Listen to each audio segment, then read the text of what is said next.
Hello, Namaskaram. A lot of welcome to all of you.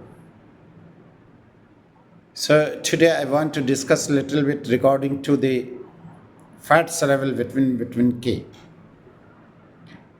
By name BC vitamin K. K has been taken from the coagulation. That is general word Koagulati1 coagulation. So from there it has been taken the term vitamin K.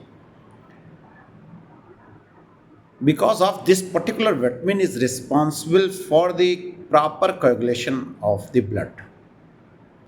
So by name it is clear one of the most important function of the vitamin K is blood coagulation. If the normal timing of blood coagulation will be okay, then it will be suitable for our health. Otherwise, abnormal coagulation timing can disturb our health. One thing.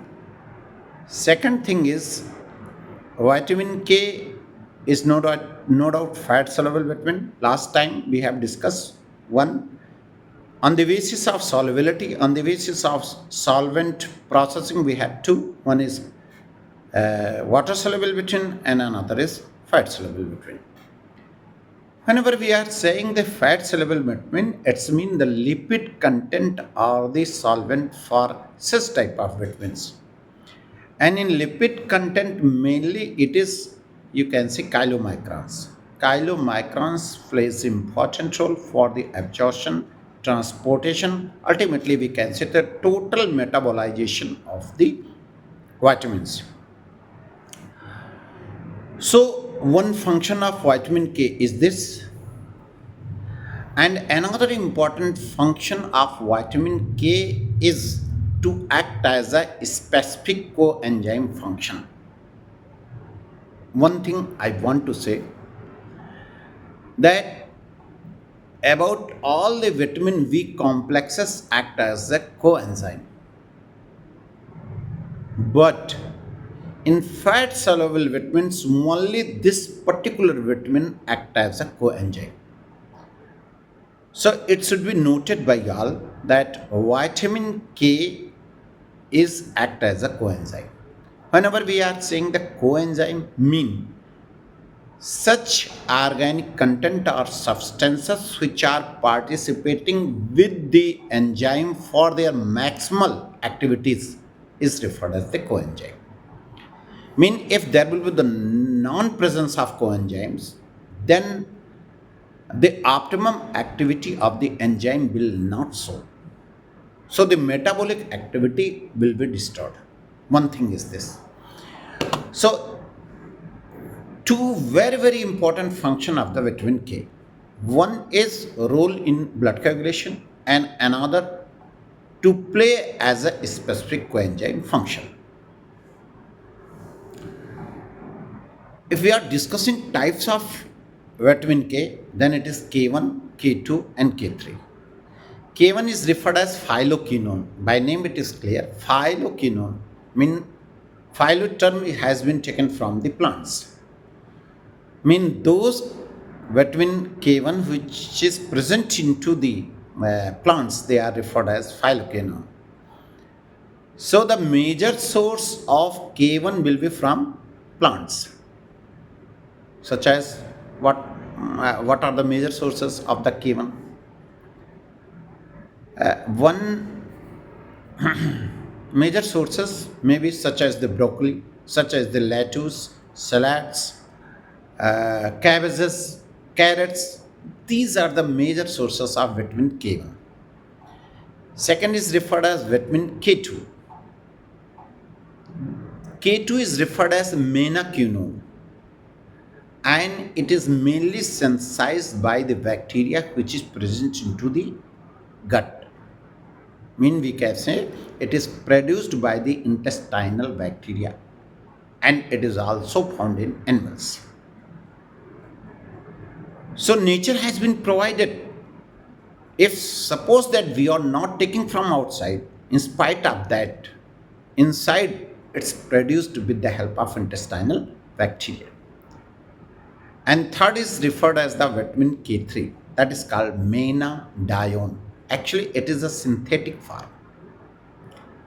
And this synthetic form menadione is used for clinical practice.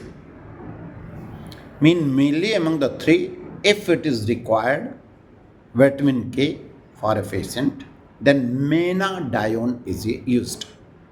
Thing is this, menadione is a water soluble, while K1 and K2 are the natural and they are lipid soluble. So in types of vitamin, we have discussed K1, K2 and K3. One thing is common regarding to chemistry, the presence of naphtha-quinone ring. In all the three K1, K2, K3, there is presence of the naphtha-quinone ring. Another part you can say side chain. So differences in side chain will be different types of K1, K2 and K3.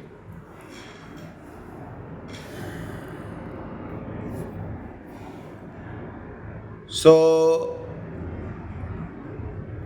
if you want to see the structure, then I will upload the structure of this one also.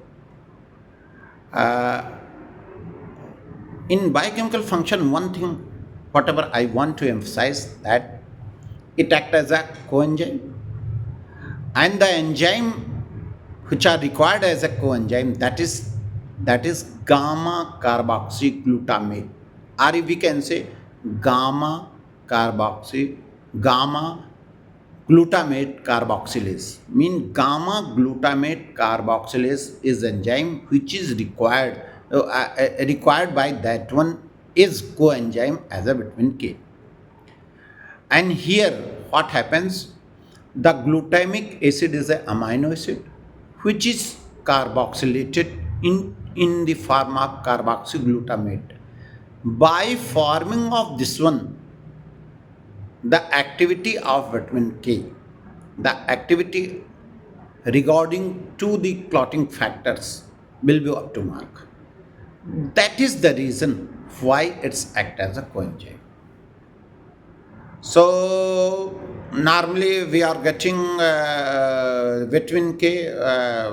It's you can say regarding to requirement, daily requirement, no doubt. There is no chance of this one, but sometimes it may be deficient. Otherwise, there is no chances of deficiency.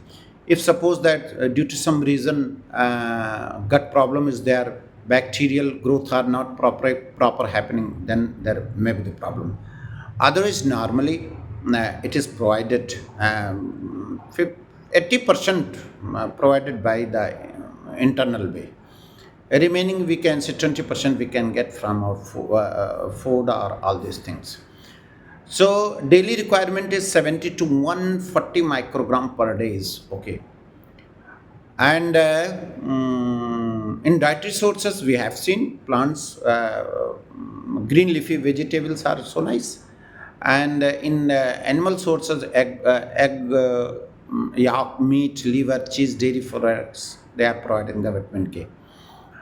So overall, we can say it's also playing a very important role, vitamin K, for the maintenance of the health, and mainly it is for the maintenance of the blood clotting factors, and as well as the coenzyme role.